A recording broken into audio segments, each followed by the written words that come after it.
میرا خیال ہے تعداد اتنی کم بھی نہیں ہے جتنی آپ نے سمجھ لی. بلند آواز سے نعرہ تکبیر، نعرہ رسالت، دونوں ہاتھ بلند کے نعرہ حیدری بر حبیب خدا خاتم الانبیاء احمد مجتبی بلندر صلوات. اس سے بلند آواز سے صلوات پڑھیں.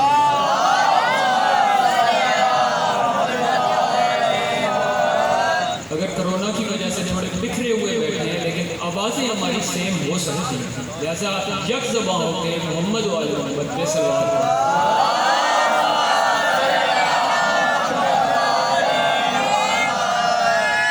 اعوذ باللہ من الشیطان الرجیم، بسم اللہ الرحمن الرحیم، الحمد للہ رب العالمین، الصلاة والسلام على سيدنا ونبينا ومولانا أبي القاسم محمد وأهل بيته الطيبين الطاهرين المعصومين وأصحاب الأجمعين واللعنة الدائمة على أعدائهم أجمعين. أما بعد فقد قال الله الحكيم في كلام المجيد وفرقان الحميد. بسم اللہ الرحمن الرحیم، یا ایہا الذین آمنوا لا تخونوا اللہ ورسولہ. سبا پڑھیں محمد والے.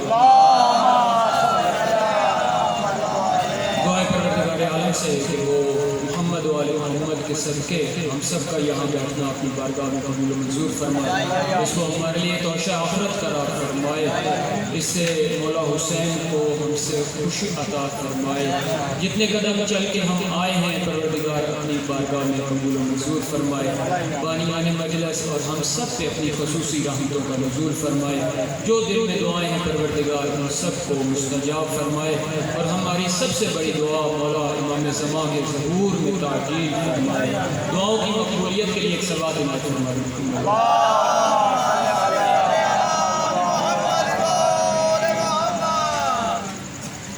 امید ہے آواز آپ کو صحیح آ رہی ہوگی.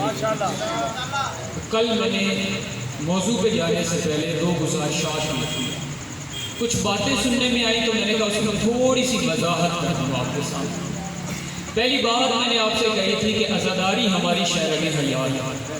اس کے بغیر ہمارا گزارا نہیں ہو سکتا، اس کے بغیر ہم زندہ نہیں رہ سکتے. لیکن میں نے عرض کیا کہ جہاں پر عزاداری ہمارا فرض ہے وہاں عزاداروں کی عزت و تکریم ہمارا فریضہ ہے. عزاداری ہم نے کرنی ہے لیکن عزاداروں کی عزت بھی ہم نے کرنی. معصوم نے فرمایا کہ سب سے زیادہ عزت خانہ کعبہ کی ہے اور خانہ کعبہ سے زیادہ عزت مومن کی ہے. خانہ کعبہ سے زیادہ عزت مومن کے دل کی ہے. اس کو دکھانا جائز ہے. ہمارے کسی عمل سے، ہماری کسی بات سے کسی مومن کی دل آزاری نہ ہو، کسی عزادار کی دل آزاری نہ ہو جائے. اور یہ جو وبا چل رہی ہے ممکن ہے کہ ہمارے وجہ سے کسی مومن عزادار کو تکلیف ہو اور اس کو ہم بیماری نہ دیں. لہٰذا ہم سب کوشش کریں گے کہ اگر کسی کی طبیعت خراب ہے تو وہ دوسرے مومنوں کو اپنے آپ سے محفوظ رکھے.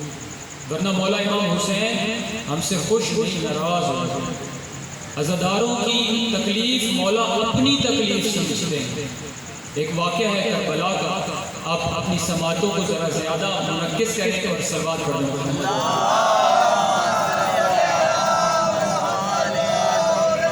جو کربلا کی زیارت کے لیے نہیں گئے پروردگار ان کو ضرور لے جائے، اور جو گئے ہیں پروردگار ان کو بار بار زیارت نصیب فرمائے.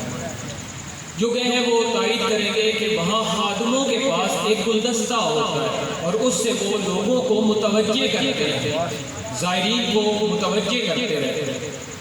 ایک زائر ہے کہ جو جالی سے لپٹا ہوا ہے اور خادم نے اس کو تھوڑا سا اس کے ساتھ متوجہ کیا کہ بھائی تھوڑا آگے ہو کے دوسرے زائرین کو جگہ دو. صرف متوجہ ایسے آرام سے اس کو کیا. رات کو اس خادم کی خواب میں مولا امام حسین تشریف لے آئے اور مولا کا چہرہ غمگین ہوتا ہے. وہ مومن پوچھتا ہے، وہ خادم پوچھتا ہے کہ مولا یہ غمگینی کربلا کی وجہ سے ہے؟ تو میرے مولا فرماتے ہیں کہ نہیں، کربلا کی وجہ سے نہیں، رات کو تو نے مجھے دکھ پہنچایا. وہ کہتا ہے میں آپ کا نوکر، میں آپ کا میں آپ کو کیسے دکھ پہنچا سکتا ہوں؟ میرے مولا فرماتے ہیں کہ جو تم نے اس مومن کی کمر پہ ہاتھ رکھا تھا، یہ دیکھ میری کمر پہ اس کے نشان ہیں۔ مومن کی تکلیف مولا برداشت، ظاہر کی عزادار کی تکلیف مولا برداشت نہیں۔ میں ایسے لوگوں کو جانتا ہوں اور میں خود بھی ایسے لوگوں میں شامل ہوں کہ جو کئی دفعہ جھاڑو لگاتے ہیں کہ یہاں کوئی ایک تنکا باقی نہ بچے کہ جو ماتمیوں کے پاؤں میں چھوٹے۔ ایک دفعہ جھاڑو لگا کے ہم مطمئن نہیں ہوتے، ہم کہتے ہیں اگر کوئی تنکا باقی ہے تو اس کو بھی میں صاف کروں۔ ابھی میرے مولا کے ماتمی آ کے یہاں ماتم کریں گے، ان کے پاؤں میں ایک کانٹا بھی چبھنا نہیں۔ یہ ایک مومن کی عزت، اس کا اکرام۔ اگر ہماری وجہ سے کسی کو تکلیف ہو، اگر کوئی یہاں پر بیٹھا اور ہم اس کو دھکے دے رہے ہیں، اگر جلوس میں ہم کسی کے آگے پھیلا رہے ہیں، تو آیا ہمارے مولا خوش ہو؟ اسی خادم کی طرح ہم سے بھی ناراض ہو۔ مومن کی عزت، مومن کا اکرام۔ پھر ہم باشعور اور با اخلاق ہوں۔ ہماری سب سے بڑی یونیورسٹی کا نام مجلس حسین ہے۔ ہمیں یہاں سے اخلاق سکھایا جاتا ہے، ہمارے جلوسوں سے ہمیں پابندی سکھائی جاتی ہے۔ یہ آپ نے دوسرے لوگوں کے جلوس دیکھے، کبھی رکشوں کو آگ لگتی ہے اور کبھی کیا اور کبھی کیا۔ ہم نے جتنے دھرنے دیے کسی نے بھی نہیں دیے، لیکن کوئی بندہ یہ نہیں کہہ سکتا کہ میری دکان پہ کوئی ایک تار بھی ادھر سے ادھر ادھر۔ ہم باشعور، ہم اپنے وطن سے محبت کرنے والے، ہم باضمیر افراد، ہماری مجالس ہو، ہمارے جلوس ہو، مکمل نظم و ضبط میں ہوتے ہیں۔ ایک سالار ہمیں کہتا ہے کہ اب ماتم ختم، ہم سب ماتم ختم کریں، دیے ہوئے ٹائم پر شروع کرتے ہیں، دیے ہوئے ٹائم پر ختم کرتے ہیں۔ ہم سے منظم قوم اور کوئی نہیں ہو سکتی۔ اعتراض یہ تھا کہ کسی کے کہنے کی وجہ سے ہم ایس او پیز کی بات کرتے ہیں۔ ہمارے کہنے کے لیے ہمارا امام کافی ہے، ہم کسی کے کہنے پہ نہیں، اپنے امام کے حکم کے پابند ہیں۔ ہمارے امام نے فرمایا ہے کہ دوسرے عزاداروں کی حفاظت، تو ہم حفاظت کریں۔ ایک دوسری بات وہ یہ، اور علماء کی طرف سے بھی یہ پیغام ملا ہے کہ اپنے اپنے سوشل میڈیا کو ممبر حسینی بناؤ۔ لوگ بعض ایسے ہیں کہ جو یہاں فرش عذاب پہ نہیں آتے، لیکن سوشل میڈیا پہ ہر کوئی دیکھ رہا ہوتا ہے کہ یہ شیعہ کیا کرتے ہیں، لہٰذا وہاں اچھے اچھے کلپ، اچھے اچھے پیغام آپ اپنے اسٹیٹس پہ لگائیں، سوشل میڈیا کا بھرپور استعمال کریں اور اس کو ممبر حسینی بنائیں۔ لیکن جو بات بھی ہو وہ پازیٹیو ہو، وہ پیار کی ہو، وہ امن کی ہو، وہ عقل کی ہو، وہ قرآن و حدیث کی ہو، وہ مولا حسین کے پیغام کی ہو۔ میں نے کل بھی عرض کیا کہ کئی مرد تڑپ رہے ہیں تو کوئی حسینی بلائے اور ہم لشکر حسین میں آ جائیں۔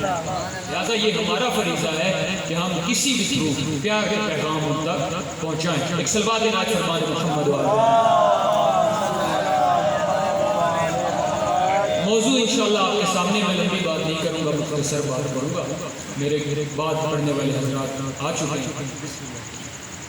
موضوع آپ کے سامنے کہ ایمان تب مکمل ہوتا ہے جب اس میں محبت محمد و آل محمد شامل ہو، ورنہ آپ کا ایمان مکمل نہیں ہوتا۔ سہارا ہر قرآن یا حدیث کی۔ کل جو آپ کے سامنے آیت تلاوت کی تھی سورہ آل عمران کی آیت نمبر 31، تو اگر میں مختصر کرتا ہوں، تھوڑی عربی چھوڑ دوں گا، جو دہرائی ہے جلدی جلدی آپ کے سامنے، کہ اگر تم اللہ سے محبت کا دعویٰ رکھتے ہو فاتبعونی، تو اللہ کے رسول کی اتباع کرو۔ یا میں نے آپ کو عرض کی تھی کہ اطاعت اور اتباع میں فرق، اطیعوا اللہ و اطیعوا الرسول واولی الامر منکم، وہ اطاعت ہے، اطاعت میں اور اتباع میں فرق ہے۔ اطاعت یہ ہوتی ہے کہ جو مولا نے فرما دیا اس کو کر لیا، اتباع یہ ہوتی ہے کہ جس طرح مولا جس بات سے خوش ہو تم بھی اس پہ خوش ہو، جس سے وہ غضبناک ہو تم بھی غضبناک ہو۔ اطاعت میں کہنا ضروری ہے، اتباع میں کہنا ضروری نہیں۔ بس یہیں سے میں کہوں گا اتباع رسول کا مطلب یہ ہے کہ اللہ کے رسول نے جس کو ممبر پہ بٹھایا اسی کو ممبر پہ بٹھانا ہے، اور جس کو اپنے حجرے سے نکال دیا اس کو نکال دینا۔ قوم قدیر پہ امیر المومنین کو ممبر دیا، اگر کوئی اب امیر المومنین سے ممبر لیتا ہے تو اس نے خیانت کی، اس نے اللہ کے حق میں بھی خیانت کی۔ لہذا اتباع رسول یعنی جس سے اللہ کا رسول خوش، ہمیں اس سے خوش، جس سے اللہ کا رسول غضبناک، ہم اس سے غضبناک۔ ایک حدیث کا سہارا لیا تھا کہ ہر چیز کی کوئی اساس اور بنیاد ہوتی ہے، اور اسلام کی بنیاد حب اہل بیت۔ آج ایک اور آیت آپ کے سامنے سورہ حشر تلاوت کروں گا، جس میں پروردگار عالم فرما رہا ہے کہ میرا رسول جو تمہیں دے دے اس کو لے لو، وَأَتَاكُمُ الرَّسُولُ کہ میرا رسول جو عطا کرے فَخُذُوهُ اس کو لے لو، اور جس چیز سے منع کرے اس سے رک جاؤ۔ کوئی قید ہے یہاں پہ؟ کوئی قید ہے؟ مثال کے طور پر نماز فرض ہے کہ نہیں ہے؟ فجر کی نماز فرض ہے کہ نہیں ہے؟ ابھی پڑھ سکتے ہیں؟ ایک وقت ہوگا تو وہ کام ہوگا، لیکن اس آیت کے لیے کوئی وقت مقرر نہیں۔ اللہ کا رسول جب دے، جو دے، جیسے دے اس کو لے لو، جس چیز کو جب کہے اس کو چھوڑ دو۔ ایک شخص ہے اور وہ نماز پڑھ رہا تھا، اللہ کے رسول نے اس کو دوران نماز کہا میری بات سن۔ اس نے کہا کہ میں تو نماز پڑھ رہا ہوں، اس نے اپنی نماز جاری رکھی۔ تھوڑی دیر گزری اور پھر میرے آقا نے اس کو کہا میری بات سن، اور اس نے نماز میں ہی اپنا دھیان دیا۔ تھوڑی دیر کے بعد حاضر ہوتا ہے اور کہتا ہے یا رسول اللہ میں نماز پڑھ رہا تھا، میں اپنی بات نہیں سن سکا۔ اللہ کے رسول نے فرمایا تمہیں نمازیں کس نے بتائی تھی؟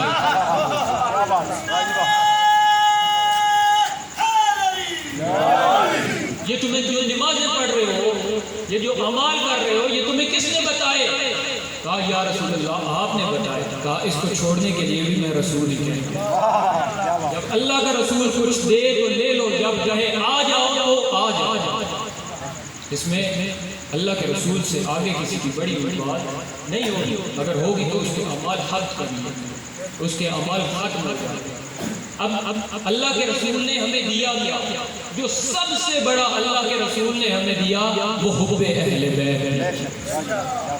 جو در اللہ کے رسول نے دکھایا وہ در زہرا دکھایا۔ کوئی بھی مورخ ہو، کوئی بھی تاریخ دان ہو، وہ یہ بات لازمی لکھتا ہے، اس میں مسلک کی قید نہیں ہے، تاریخ دان ہونا ضروری ہے۔ بلکہ علامہ طاہر القادری نے تو بھی ایک کتاب لکھی ہے فضائل نبی سیدہ میں، اس میں لکھتا ہے کہ ایک ایسی جگہ تھی کہ اللہ کا رسول اپنے گھر سے مسجد میں آتا تھا، درمیان میں ایک در تھا جہاں لازمی رکنا تھا، اور وہاں آیت تطہیر کی تلاوت اور فرماتے تھے کہ یہی ہے معدن رسالہ، کہ اگر میں رسول ہوں تو رسالت کی کرنیں اسی در سے نکلتی تھی۔ پھر فرمایا فاطمہ بضعۃ منی، فاطمہ میرا حصہ ہے۔ یہ ہم نے بیچ میں جگر اپنے پاس سے ڈال دیا، فاطمہ بی بی سیدہ بضعۃ حصہ ہے منی میرا۔ یہ جگر کی بات بیچ میں ہم نے پتہ نہیں کہاں سے ڈال دی۔ کیا مطلب؟ فاطمہ میرا حصہ ہے، اگر میں رسول ہوں تو یہ رسالت کا حصہ ہے، میں نبی ہوں تو یہ نبوت کا حصہ ہے۔ میری نبوت مکمل نہیں ہو سکتی اگر بی بی سیدہ میرے ساتھ شامل نہیں۔ بس ہم مسلمانوں نے اگر اس بات کا تھوڑا سا خیال کر لیا ہوتا تو حالات یہ نہ ہونا۔ کربلا ایک سلوات پڑھ لیتا محمد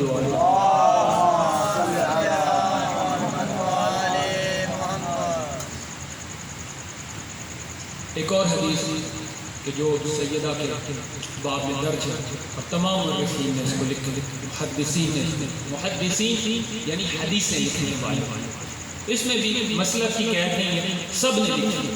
ہمارے ہاں جمع ہے اور ان کے پاس ٹکڑوں، البتہ اہل بیت کی تعریف میں وہاں حدیثیں کم ہی ملیں گی، پتہ نہیں کہاں کہاں سے حدیثیں لکھتے ہیں، گھر سے حدیثیں نہیں لی اور بازار سے حدیثیں لکھتے۔ فرمایا کہ فاطمہ جس سے راضی ہے میں اس سے راضی ہوں، اور جس سے میں راضی ہوں میرا اللہ راضی ہے، اور جس سے فاطمہ غضبناک ہوتی ہے میں رسول اللہ غضبناک ہوتا ہوں، جس سے میں غضبناک ہوتا ہوں اللہ غضبناک ہوتا ہے۔ یہ وہ در تھا کہ جس کو راضی کرنا تھا، اور ہم نے اسی در کو ناراض کیا۔ جناب سیدہ کی شان دیکھیں، مسلمانوں نے تو پہچانی یا نہیں پہچانی، عیسائیوں نے پہچانی۔ وہ راہب، وہ لوگ جو مناظرہ کرنے رسول اللہ کے پاس آتے تھے اور مسلسل مناظرے کرتے کرتے مانتے نہیں تھے، آخر اللہ نے فرمایا کہ اب ان سے کہہ دو کہ ہم تم سے مباہلہ کریں گے. میرا یہاں پر ایک سوال ہے، میں مباہلہ نہیں کرنا چاہ رہا، ایک چھوٹی سی نقطہ آپ کے سامنے عرض کروں گا. جب یہ عیسائی اللہ کے رسول کے پاس آتے تھے تو اللہ کے رسول کی زیارت کرتے تھے، مناظرے کر رہے تھے، زیارت تو کرتے تھے. امیر المومنین مسجد میں ہوتے تھے کہ نہیں ہوتے تھے؟ مولا امام حسن مجتبیٰ، مولا امام شہنشاہ کربلا، 4 معصوم کی زیارت روز کرتے تھے، لیکن بات کو نہیں مانتے تھے. یہی تو میں کہہ رہا ہوں کہ جب مباہلہ ہوا، بی بی سیدہ ان میں شامل ہوتی ہیں تو اب ان کو بھی پتہ چلتا ہے کہ آپ ان سے مباہلہ نہیں ہوتی. 4 معصوم کو دیکھ کے ایمان نہیں لاتے، اکیلی سیدہ ان میں شامل ہوتی ہے تو وہ کہتے ہیں آپ مباہلہ نہیں ہوتے. یہ بی بی سیدہ کی عظمت، بی بی سیدہ کی عظمت اللہ سے پوچھی جا سکتی. ہمیں کیا پتا کہ بی بی سیدہ کی عظمت کیا ہے؟ جب یہ ایک بات میں کرتا رہتا ہوں کہ غدیر اسلام کی تکمیل ہے، غدیر اسلام کی تکمیل ہے، اور مباہلہ پنجتن پاک کی تکمیل ہے. مباہلے میں پنجتن پاک مکمل. جب یہ آیت تطہیر کے نیچے ہوتے ہیں نا تو جبرائیل کو بھی اللہ سے پوچھنا پڑتا ہے کہ پروردگارہ اس چادر کے نیچے کون ہے. کچھ لوگ اعتراض کرتے ہیں کہ جبرائیل کو نہیں پتا کہ نیچے 5 کون ہیں. میں کہوں گا کہ جب یہ نور الگ الگ ہوتے ہیں ان کو دیکھا جا سکتا ہے، لیکن جب یہ پنجتن پاک کا نور اکٹھا ہوتا ہے، نور کی ایسی تجلی نکلتی ہے کہ آنکھیں چندھا جاتی ہیں. جبرائیل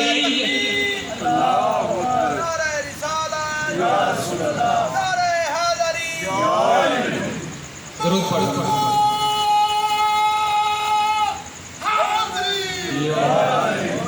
بہت شکریہ. ایک صلوات ہماری. میں بس اپنی بات کو تمام کروں. اور اللہ نے بھی جب تعارف کروایا ہے، رسول تو یہ بنتا تھا کہ اپنے رسول سے تعارف کروایا کہ یہ رسول ہیں، یہ ان کی بیٹی ہیں. نہیں، اللہ نے بھی جبرائیل کو بتایا ہے ہم فاطمہ، مرکز اور نیبر جناب سیدہ کی کہا کہ یہ ہم فاطمہ و ابوہا، یہ فاطمہ ہیں، یہ ان کے والد، یہ ان کے ہمسر اور یہ ان کے بچے. مرکز اور نیبر جناب سیدہ کی. لیکن ہم نے جناب سیدہ کی اولاد کے ساتھ کیا کیا؟ بس عزادارو، میں نے اتنی بات کہنی تھی. آج محرم الحرام کی دوسری مجلس ہے. تاریخ دانوں نے لکھا ہے کہ مولا حسین کا سلجنا ایک خاص جگہ پہ آ کے رک جاتا ہے، اور یہاں پر اعتراض کیا جاتا ہے کہ تم سلجنا کی بڑی تعظیم کرتے ہو. میں کہوں گا کہ یہ مولا حسین کی سواری کی تعظیم تھی. جب اللہ کے رسول مدینہ تشریف لائے تو سب صحابہ کی خواہش ہوا کرتی تھی کہ اللہ کے رسول ہمارے ہاں رات بسر کریں، لیکن اللہ کے رسول نے فرمایا جہاں میری سواری رکے گی میں وہاں پر رکوں. اللہ کے رسول کی سواری کی بھی بہت عزت ہے، یہ ہمارے ہاں مشترک ہے. اور جب مولا حسین کی سواری کی بات ہوتی ہے تو اس وقت ناک نہیں چڑھانا چاہیے. یہ قربانی کے بکرے تو ہم گلی میں پھرا لیتے ہیں، کوئی حرج نہیں، اور جب میرے مولا حسین کے سلجنا کی باری آتی ہے تو تم پریشان ہو. ہم اس کی عزت کرتے ہیں. یہ شبیہ سلجنا، اس کو بھی پتہ ہے کہ اب وہ مقام آ گیا جہاں سے میں نے آگے نہیں بڑھا. مولا کی سواری کربلا میں آ گیا رک جاؤ. کچھ لوگوں نے کہا کہ یزید کے لشکر نے امام حسین کو گھیر لیا. میں کہوں گا کہ نہیں، یہ حسین ہے کہ جس نے یزیدیوں کو گھیر لیا. آج تک انہوں نے کلمے کی چادر میں اپنی منافقت کو چھپایا ہوا تھا، مولا حسین نے ان کی منافقت کو واضح کیا. اب کوئی یزیدی چھپ نہیں سکتا، کوئی منافق چھپ نہیں سکتا. میرے مولا حسین نے ایسا ان کو کیا. مولا نے جب دیکھا کہ سواری آگے نہیں چلتی، مولا نے قریب کسی قبیلے کو بلانے کے لیے، قریب قبیلے بنو اسد سے وہ آئے. مولا نے انہوں نے پوچھا کہ یہ کون سی جگہ ہے؟ کہتے ہیں کہ یہ نینوا ہے. مولا نے کہا اس کا کوئی اور نام، اس نے اور نام بتایا. مولا نے اور نام، اس نے اور بتایا. گویا مولا کچھ پوچھنا چاہتے ہیں اور وہ کچھ چھپانا چاہتے ہیں. آخر دبے لفظوں میں وہ کہتا ہے مولا اس کو کربلا بھی کہتے ہیں لیکن یہ میرے بندے ہاتھ یہاں پر نہ رکنا، یہاں سے کوئی رسول زیادہ آسانی سے نہیں گزرا۔ بس یہ جملہ کربلا کا نام سننا تھا، میرے مولا نے جو پہلا جملہ فرمایا وہ کہا اِنَّ لِلَّهِ وَإِنَّا إِلَيْهِ راجعون۔ پھر مولا غازی کو بلایا اور کہا کہ یہی وہ جگہ ہے جہاں ہم سے وعدہ کیا گیا ہے، یہیں پہ ہمارے خیمے لگیں گے، یہیں ہمیں پیاسا شہید کر دیا جائے گا۔ بس یہ جملے سننے تھے کہ بی بی زینب عالیہ نے یاد فرمایا، مولا حسین گئے تو بی بی نے کہا کہ یہاں سے جلدی چلنے کا حکم دے دیں، مجھے اس مٹی سے تمہارے خون کی خوشبو آ رہی ہے۔ بس مولا حسین نے بی بی کو فرمایا کہ یہی وہ جگہ ہے جہاں ہماری وعدہ گاہ ہے، یہیں پہ خیمے لگیں گے، یہیں پہ ہمیں پیاسا شہید کر دیا جائے گا اور یہیں سے ہم قیامت کے دن اٹھائے جائیں گے۔ میں کہتا ہوں شاید یہ بھی بتایا ہو کہ بی بی یہی وہ جگہ ہے جہاں خیمے لگیں گے اور یہی وہ جگہ ہے جہاں خیموں کو آگ لگائی جائے گی، یہیں پہ تو میرا ویسن بستہ کیا جائے گا، یہیں میری بچی کو تماچے پڑھیں گے۔ بس عزاداروں واپس آتے ہیں مولا اور واپس آ کے بنو اسد سے کہتے ہیں کہ یہ زمینیں کس کی؟ انہوں نے کہا مولا یہ زمینیں ہماری ہیں۔ مولا نے فرمایا کہ یہ زمینیں مجھے بیچ دیں۔ انہوں نے کہا مولا پوری کائنات آپ کا صدقہ ہے، یہ زمینیں تو ویسے ہی آپ کے رتبہ ہے۔ مولا نے فرمایا نہیں میں اس کی قیمت دوں۔ مولا نے 60,000 درہم میں کربلا کی زمینیں آپ عزاداروں کے لیے خریدنے کے بعد مولا نے کہا 3 شرطوں پہ میں تمہیں واپس دے دوں۔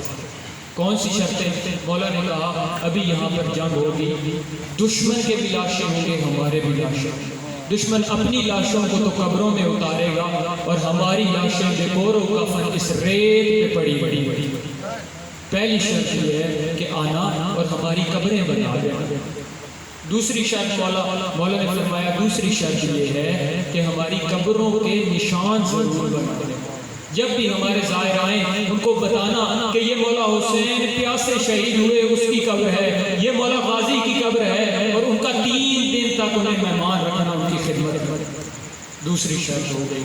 انہوں نے کہا کہ مولا تیسری شرط ہے، مولا نے کہا کہ کربلا میں کھیتا باڑی نہیں ہونا، یہ زمین میرے عزاداروں کے لیے ہے، کوئی ایسا نہ ہو کہ آئے اور کھیتی خراب کر دے، یہ ساری زمین میرے عزاداروں کے لیے ہے، یہاں پر کھیتا باڑی نہیں ہونا۔ اب مولا نے کہا کہ میری شرطیں دہراؤ، اس نے شرط دہرائی۔ مولا پہلی شرط آپ نے یہ فرمائی کہ آپ کی قبریں بنا دیں۔ مولا نے کہا نہیں مجھے اعتبار نہیں ہے، اپنی خواتین کو بلا کر لاؤ۔ جب خواتین آئی مولا نے کہا ممکن ہے تمہارے مرد ڈر جائیں، اے خواتین میں تمہیں کہتا ہوں کہ تم اپنے مردوں کو یاد کروانا، ہماری قبریں ضرور بنانا۔ خواتین نے وعدہ کیا، مولا نے کہا نہیں بچوں کو لازمی بلاؤ۔ میں اسی لیے کہتا ہوں کہ مجلس پہ بچوں کو ضرور بلائے، میرے مولا کو بچوں سے بڑا لگاؤ۔ بچوں کو بلایا گیا، میرے مولا نے بچوں سے مخاطب ہو کے کہتے ہیں کہ ممکن ہے کہ تمہارے مرد ڈر جائیں، ممکن ہے تمہاری عورتیں بھول جائیں، تم لازمی آنا ہماری قبروں پہ، ننھے ہاتھوں میں تھوڑی سی ریت ہمارے اوپر ڈالتے رہنا، تمہارا کھیل ہو جائے گا، ہماری قبریں بن جائیں گی۔ بس عزاداروں یہی ہوا، کربلا وبا ہوئی اور اس کے بعد مرد ڈر کے گھروں میں بیٹھ گئے۔ خواتین اٹھی، انہوں نے وعدہ یاد کروایا، مرد نہ نکلے۔ آخر خواتین نے بچوں کو وعدہ یاد کروایا، بچے فوراً تیار ہوئے۔ خواتینوں نے سر پہ برقع رکھا، بچوں کو ساتھ لیا اور گھروں سے باہر نکل رہی تھی کہ مردوں کو جوش آیا، ان کی غیرت نے للکارا کہ تمہارے زندہ ہوتے ہوئے تمہاری عورتیں باہر نکلتی ہیں۔ میں کہوں گا اے بنو اسد تم کیا، تمہاری غیرت کیا؟ وہ دیکھو جناب سید سجاد جو کبھی اس بازار کبھی اس بازار اور پھوپھیاں بے گوروں کو الا لعنت اللہ علی القوم الظالمین فسیعلم الذین یغلبون۔